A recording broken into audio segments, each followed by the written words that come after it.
미국의 심리학자 중에 셰드 햄스테더 박사라는 분이 있는데, 이분이 사람의 심리에 대해서 연구를 했는데, 사람이 하루에 생각을 하는데요, 5만 번에서 6만 번의 생각을 한다고 합니다. 또 미국 국립과학재단의 연구에 따르면 사람이 하루에 수만 가지의 생각을 하는데 그 중에 80%는 부정적인 생각을 한다 그래요. 그리고 더 놀라운 것은 어제 했던 생각의 95%는 오늘 똑같이 한다는 거예요. 그러니까 이걸 통해서 우리가 뭘 살펴볼 수 있냐면은, 대부분의 사람들은요, 하루의 삶 동안 5만 번에서 6만 번의 생각을 하는데 80%의 생각은 부정적이고 그 생각이 어제와 오늘과 동일하다라는 거예요. 우리가 얼마나 죄에 오염되어 있으면 우리의 생각의 80%가 부정적인 생각일까요? 그리고 그중에 95%는 매일매일 똑같은 그런 모습일까요? 이걸 정리해 보면은요, 우리는 거의 매일 비슷한 생각을 하고 거의 매일 비슷한 관점으로 부정적인 모습으로 살아가고 있다라는 거예요. 그러니까 저는 이 모습을 보면서 우리가 죄 아래 놓였을 때 우리의 상태는 항상 부정적이구나라는 것들을 생각해 보게 되었어요. 그러나 우리는 하나님의 자녀잖아요. 하나님의 자녀는 항상 기뻐하고 쉬지 말고 기도하고 범사에 감사하는 이런 삶을 살아야 할 줄로 믿습니다. 그래서 우리의 삶 가운데 사실 눈에 보이는 수많은 부정적인 삶의 요인들이 있잖아요. 그것만 바라보면 우리의 모습도 부정적이 되고, 부정적인 모습으로 내가 내 자신을 바라보면 내 안에 있는 건강한 세포들이 병들게 되고, 그러다 보면 나도 모르게 내 몸이 병들게 되는 그런 모습으로 악순환되고 있다라는 거예요. 그러니까 우리는 매일매일 우리의 삶 가운데 다가오는 이 부정적인 모습들을 하나님의 은혜 가운데 긍정으로 바꾸어서 믿음의 삶을 살아가는 그런 성도가 되어야 할 줄로 믿습니다. 그래서 이 시간도 우리가 함께 한번 실컷 한번 웃어보면서 우리의 모든 부정적인 생각을 벗어버리고 긍정적인 마음으로 바꿨으면 좋겠는데요. 우리 다시 한번 옆 사람 한번 지켜보시면서 우리 하하하하 한번 웃어보시고, 우리의 모든 부정적인 거 다 버리고 이 시간 하나님 주시는 기쁨을 다시 한번 해보게 보겠습니다. 우리 시작하면 웃는 거예요. 시작. 네, 예. 이제 다 마음 가운데 부정적인 거 다 버리셨나요? 네. 오늘로써 우리가 이제 야고보서를 마무리하는데, 야고보서는 우리가 신약 성경을 분류할 때 일반 서신에 속합니다. 우리가 복음서 하면은 마태, 마가, 누가, 요한복음, 그다음에 사도행전은 역사서이고요. 그다음에 바울 서신이 있어요. 로마서, 고린도 전후서, 그다음에 갈라디아서, 에베소서, 빌립보서, 골로새서, 데살로니가 전후서, 디모데 전후서, 디도서, 그다음에 빌레몬서, 여기까지는 바울 서신이고요. 그다음에 신약 성경이 맨 뒤에 있는 부분을 다 일반 서신이라고 이야기합니다. 물론 어떤 분은 이 요한계시록은 예언서다라고 칭하기도 하지만, 대부분의 성서학자들은 요한계시록까지 일반 서신에 속한다라고 이야기하고 있어요. 그러고 보면은요, 신약 성경에 복음서와 그다음에 사도행전을 제외한 나머지 대부분의 모습은 서신서의 편제 형식으로 되어 있습니다. 심지어 사도행전도 데오빌로 각하여 내가 전에 썼던 이 누가복음에 대해서 언급을 하면서, 그러니까는 복음서 중에서도 누가복음과 더 나아가서 사도행전까지 편지의 서신을 띠고 있는 걸 보게 돼요. 그러니까 성경 대부분이 다 서신서의 모습으로 형식을 갖추고 있는데, 근데 이 서신서들 중에 유일하게 이 서신서의 형식에서 좀 벗어난 성경이 있는데, 이 성경이 바로 무엇이냐? 그동안 우리가 살펴봤던 야고보서예요. 야고보서 1장 1절에 보면은요, 하나님과 주 예수 그리스도의 종 야고보는 흩어져 있는 12지파에게 문안하노라. 첫 출발은 서신의 형식을 띠고 있지만, 오늘 마무리하고 있는 5장 19절 20절에 보면은 마무리 인사가 없이 그냥 딱 끊어지는 굉장히 좀 불편한 그런 모습으로 서신을 마무리하는 걸 보게 됩니다. 그동안 우리가 야고보서를 살펴보았지만, 야고보서의 서신의 전개는 이 바울처럼 아주 조직적이고 체계적인 그런 상황이 아니라 서로 단락이 이어지는 것 같지도 않은데, 이야기했다가 또 저 이야기했다 또 다른 이야기했다가, 이런 야고보의 의식의 흐름에 의해서 이렇게 말씀이 계속 이제 변경되는 것을 그런 느낌을 받으실 수도 있을 겁니다. 그래서 많은 분들이 이 야고보서의 말씀은 일관적인 것 같지도 않고 서로 연결되지도 않은 것 같다라는 느낌을 받기도 합니다. 왜 도대체 이런 말씀이 등장할까 이해를 못하는 부분도 있다고 이야기합니다. 근데 오늘 부분도요, 그 중에 하나입니다. 야고보는 지난 2주간에 걸쳐서 기도에 대해서 우리가 살펴봤죠. 기도에 대해서 열심히 이야기를 하다가 갑자기 미혹된 자를 돌이키는 거에 대해서 이야기를 하며 마무리 인사도 없이 오늘 서신을 마무리하게 됩니다. 그런데 우리가 이 야고보라는 그 인물에 좀 집중을 해보면 이 야고보는 예루살렘 기둥의 세 기둥 중에 하나였고요. 초대교회 그런 경건한 믿음의 리더의 한 사람이었어요. 그러니까 1세기에 살아가는 믿음의 성도들에게 어떻게 하면은 최대한 바르게 신앙생활을 잘 할 수 있을까? 이 고민으로 그가 중요하게 생각하고 있었던 여러 가지 그 문제들, 현실과 맞부딪히는 그런 문제들을 하나하나 정리를 하다 보니까 이걸 계속해서 나열하다 보니까 이렇게 서로 연결되지 않는 그런 부분들이 있는 것 같은데 그럼에도 불구하고 야고보서가 우리에게 말씀하고 있는 것은 그때나 지금이나 뭐 별로 다를 바가 없거든요.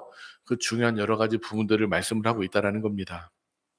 그래서 야고보는 서신의 마무리를 하면서 마지막으로 흩어져 있는 12지파 믿음의 성도들에게 가장 전하고 싶은 그 메시지를 전하고 있다라고 저는 생각해요. 그거 바로 무엇이냐?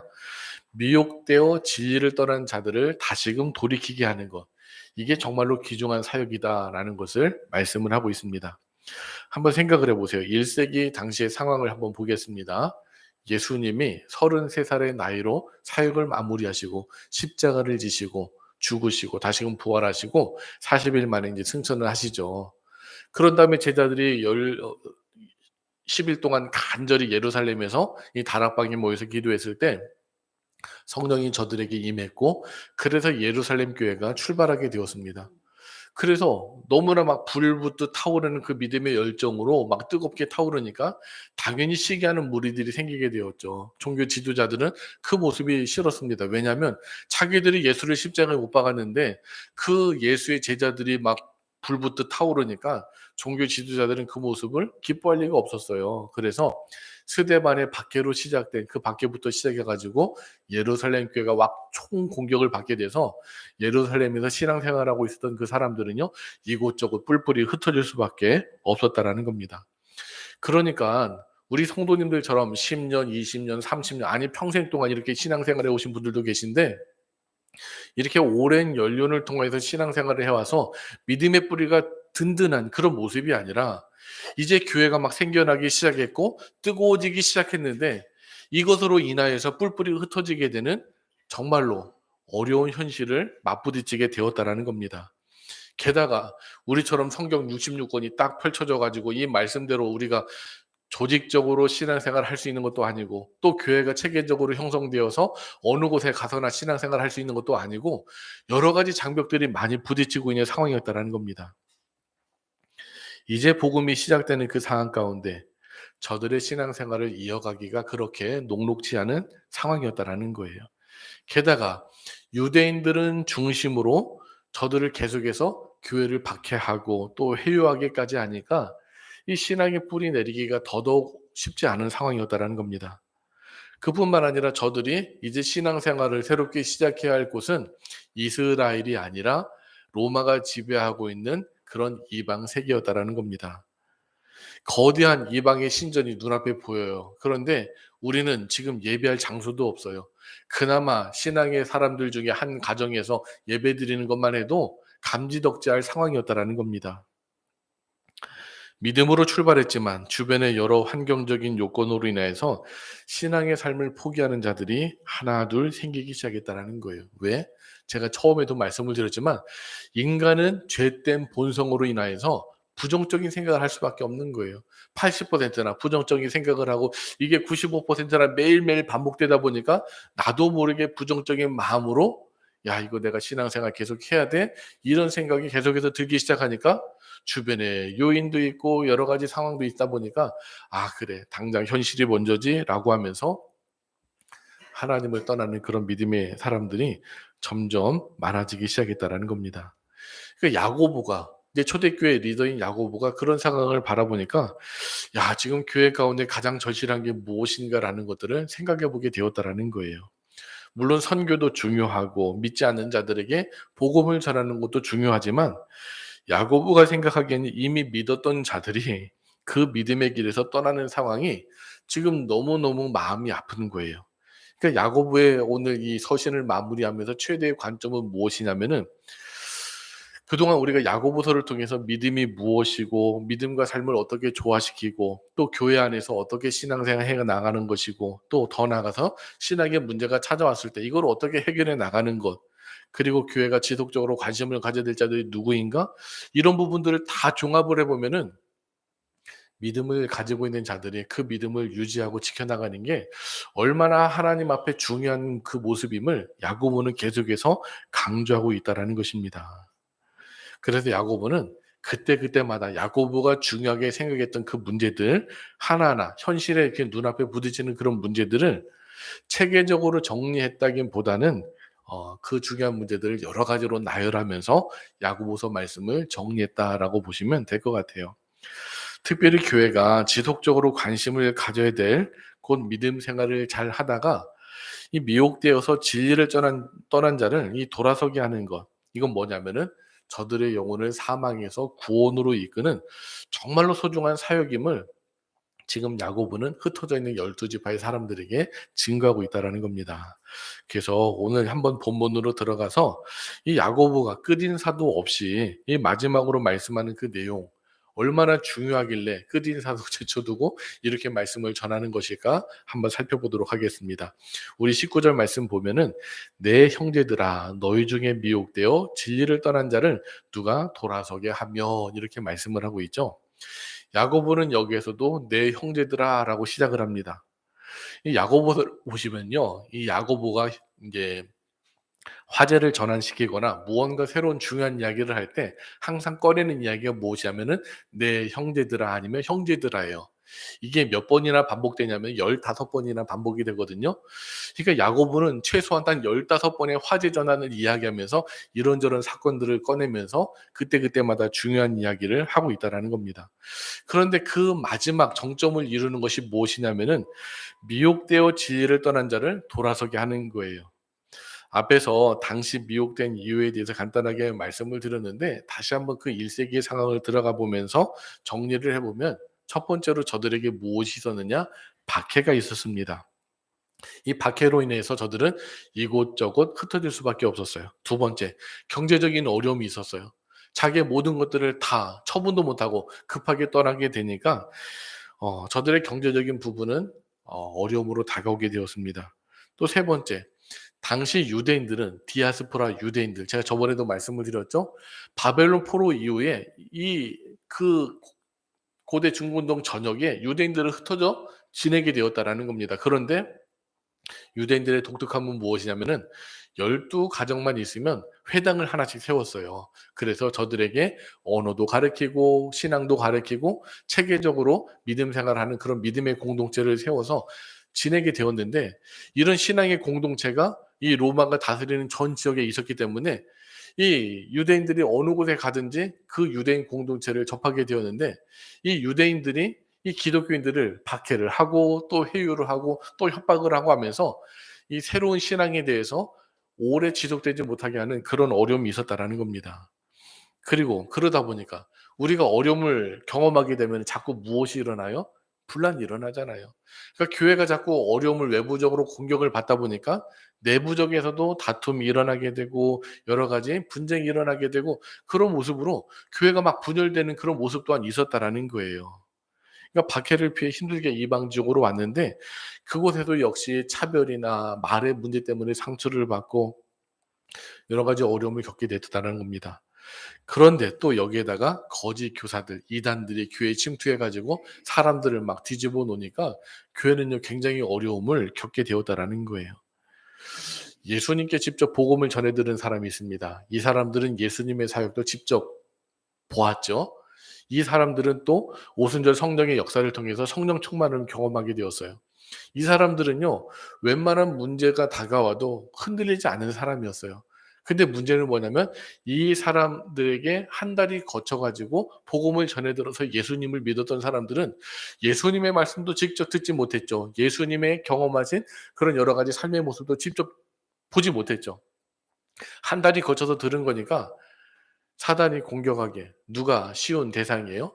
믿음의 뿌리가 있는 사람이 아니면은 한 달이 거쳐서 들은 사람이에요. 이거 우리가 뭐를 통해서 좀 더 잘 살펴볼 수 있냐면은 하나님께서 이제 에덴 동산을 만드시고 이제 선악과를 따먹지 말라고 아담에게 직접적으로 이야기해 주셨죠. 아담은 그 이야기를 누구한테 이야기했을까요? 자기 부인 하와에게 이야기했을 거예요. 그럼 사단이 누구를 찾아가서 미혹을 했나요? 아담을 찾아가서 미혹을 했나요? 아니면 하와를 찾아가서 미혹했나요? 한 달이 거쳐서 들어서 좀 불분명한 사람에게 찾아가서 미혹을 하는 게 원칙이잖아요. 그죠? 그래서 아담과 하와의 관계 속에서 에덴 동산을 쫓겨난 다음에 아마 서로 핑계 대느냐고 당신 때문에 그렇다고 아니 당신 때문에 그렇다고 이렇게 이야기를 하면서 부부 싸움을 하게 되었을 거예요. 그 부부 싸움을 누가 늘 지켜봤을까요? 가인과 아벨이 지켜봤죠. 그러니까 하나님이 가인의 제사 받지 않으시니까 거기에 불만을 터뜨려 가지고 "아벨 너 때문에 하나님 내 제사 받지 않으신 거야." 하면서 아벨을 동생을 죽이게 되는 그 비극적인 상황이 계속해서 지금까지 내려오게 되었다라는 거예요. 그러니까 사단은요. 항상 무언가 약점 있는 사람들을 찾아가 가지고 괴롭히고 어려움을 주게 되었다라는 겁니다. 그러니까 믿음을 전해 들었지만 이게 아직 믿음의 뿌리가 내리지 않는 그런 사람들에게 찾아가서 사단은 어려움을 주니까 이 사람들이 하나둘씩 그런 믿음의 모습에서 떨어져 나가는 그런 모습들. 그래서 그런 모습이 이 초대교회 가운데 있었던 것을 지금 야고보가 바라보면서 그런 사람들을 바로 붙잡는 게 정말 중요하다라고 이렇게 이야기를 하고 있다라는 거예요. 저는 여러 번 말씀을 드렸지만 이 야구를 좋아합니다. 그런데 저는 요즘에 야구는 이렇게 잘 보지는 않아요. 왜냐면 인제 집에 있으면 쪼금이라도 흐트러질까 봐 아예 컴퓨터를 교회에다 갖다 놨어요. 그래서 낮에도 교회 와서 설교 준비하고 저녁에도 교회 와서 있는데 그러니까 뭐 야구 볼 시간이 없죠. 대신 우리 차나 엄마로부터 정보를 다 듣습니다. 저보다 야구를 더 좋아해 가지고요. 오늘은 어떻게 이겼다. 오늘은 어떻게 졌다. 소식을 다 이렇게 실시간으로 이렇게 저한테 카톡을 통해서 이야기를 합니다. 이번 아시안 게임도 저는 잘 못 봤는데 차나 엄마는 뭐 채널을 다 돌려가면서 막 얼마나 열심히 보는지요. 저한테도 어제도 막 인제 뭐 기쁘다고 막 이렇게 막 문자도 보내고 막 그랬는데 어 저는 인제 프로야구는 잘 안 보고 요즘에 제가 보는 야구는 인제 월요일 밤 늦게 하는 그 최강 야구라는 그런 프로그램이 있어요.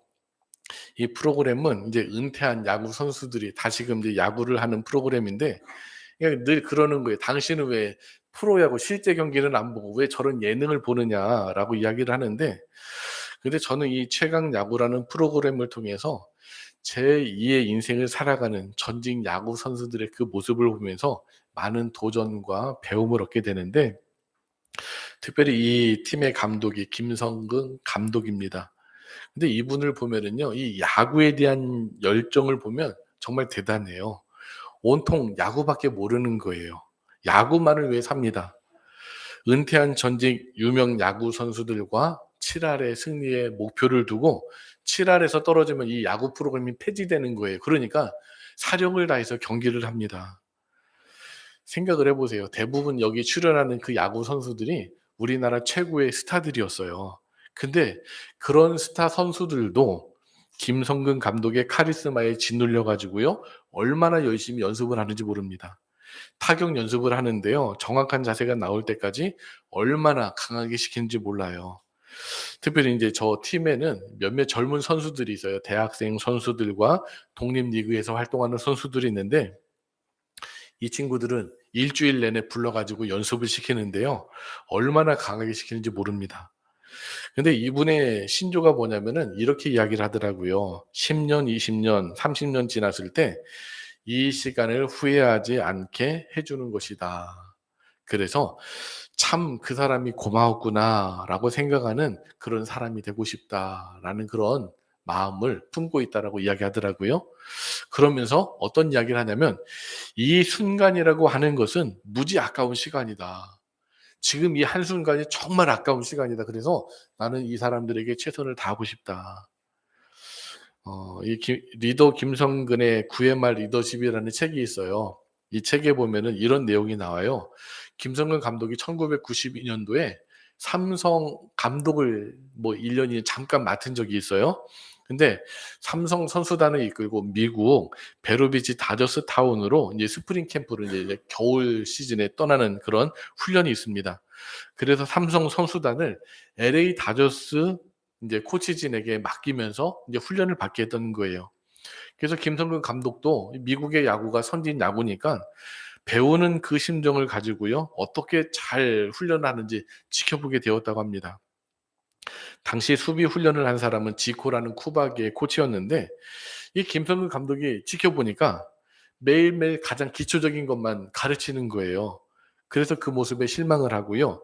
'야 뭐 메이저리그 뭔가 대단한 것이 있을 거라고 생각을 했는데 별거 없구나.'라고 생각을 하고 더 이상 그 훈련에 지켜보지 않았다라는 거예요. 그러다가 시간이 지났습니다. 그러다가 이 책의 저자인 장철우 기자에게 뭐라고 이야기를 했냐면은 이런 이야기를 했대요. "가끔 그때 배우지 못한 걸 후회할 때가 있어. 그냥 기본기만 만날 가르치기에 별것 없다고 여겼거든. 근데 지나고 보니 거기에 길이 있었던 거야. 그때 잘 배워뒀으면 수비도 더 자신 있게 가르칠 수 있었을 텐데 너무 아쉬워."라는 그런 말을 남겼다고 합니다.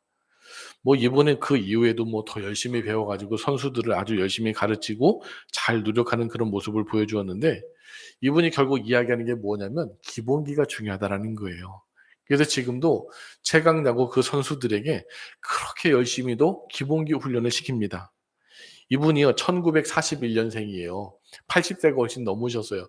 그런데 아직도 야구 바따를 들고서 이렇게 치면서 펑구도 시키고 수비 훈련도 시키고 야구 치는 그 배트 치는 것도 그냥 기본기를 가르치면서 얼마나 열심히 훈련을 시키는지 모릅니다. 그러니까 저는 이분을 딱 보면은요. '야 정말 이분은 야구를 위해서 태어났고 야구를 위해서 인생 전체를 바쳤구나.'라는 그런 생각을 하게 되는데 그리고 어떻게 해서든지 자신의 제자들에게 도움을 주고자 하는 그런 마음, 그런 도전과 감동을 받았습니다. 제가 왜 뭐 설교 시간에 이 그냥 한 개인 김성근 감독에 대해서 이야기를 하냐면 우리 모두에게는요. 신앙인에게는 신앙의 위기가 찾아올 때가 있다라는 거예요. 아무리 믿음이 좋은 사람도 성경을 보니까 다 한순간씩은 위기가 찾아오더라고요. 그때 누군가가 내 옆에서 나를 위해서 기도해 주고 붙잡아 주고 바른 길로 인도해 주면 이 모습이 정말로 귀중한 모습이라는 거예요.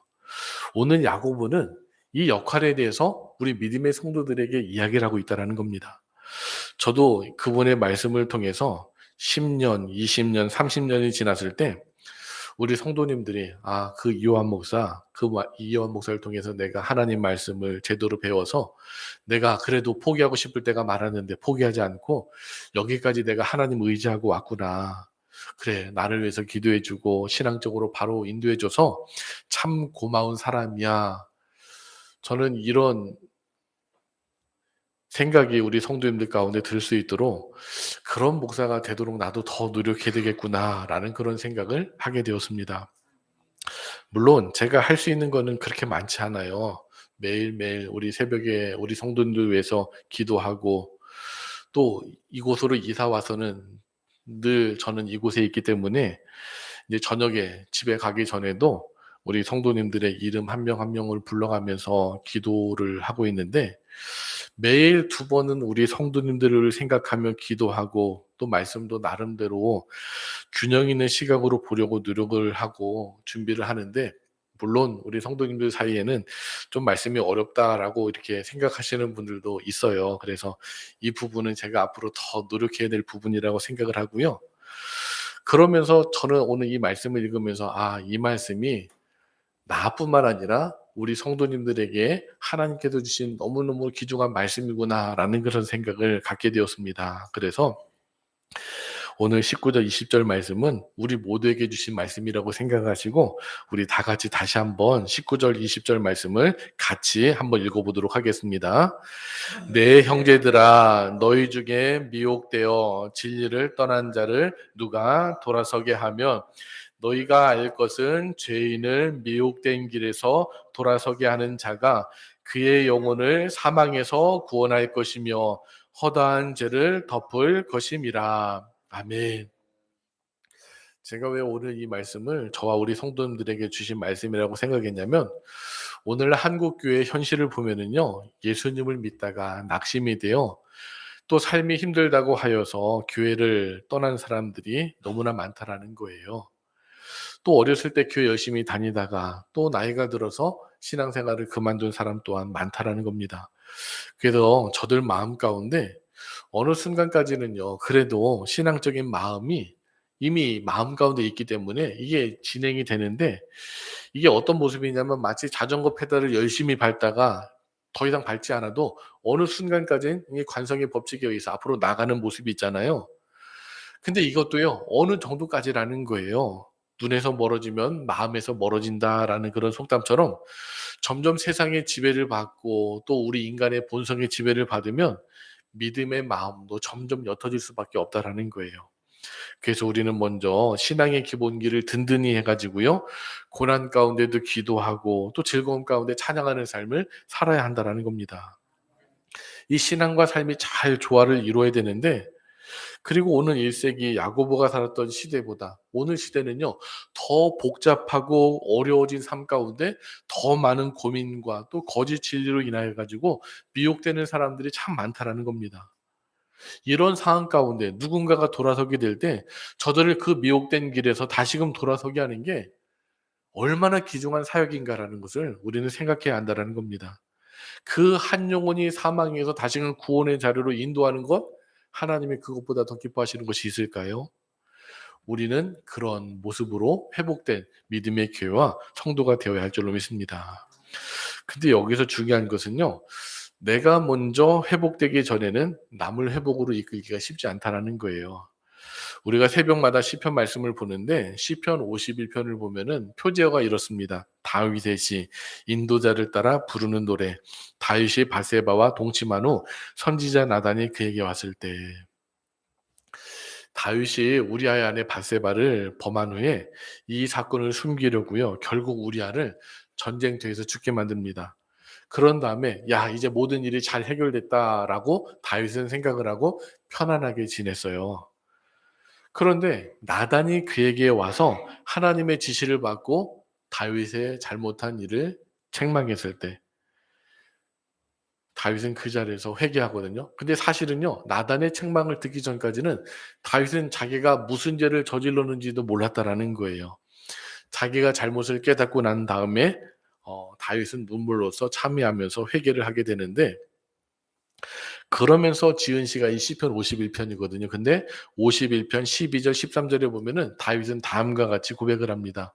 주의 구원의 즐거움을 내게 회복시켜 주시고 자원하는 심령을 주사 나를 붙드소서. 그리하면 내가 범죄자에게 주의 도를 가르치리니 죄인들이 주께 돌아오리이다. 아멘. 다윗은요, 주님께 자신의 죄를 주님께서 만약에 용서해 주신다면, 자신을 회복시켜 주신다면 자신은 이제 자기와 같이 범죄하면서도 그걸 깨닫지 못한 사람들에게 주님의 말씀을 저들에게 가르쳐서 저들이 주님께 돌아오게끔 하겠습니다라고 서원 기도하고 있다는 겁니다.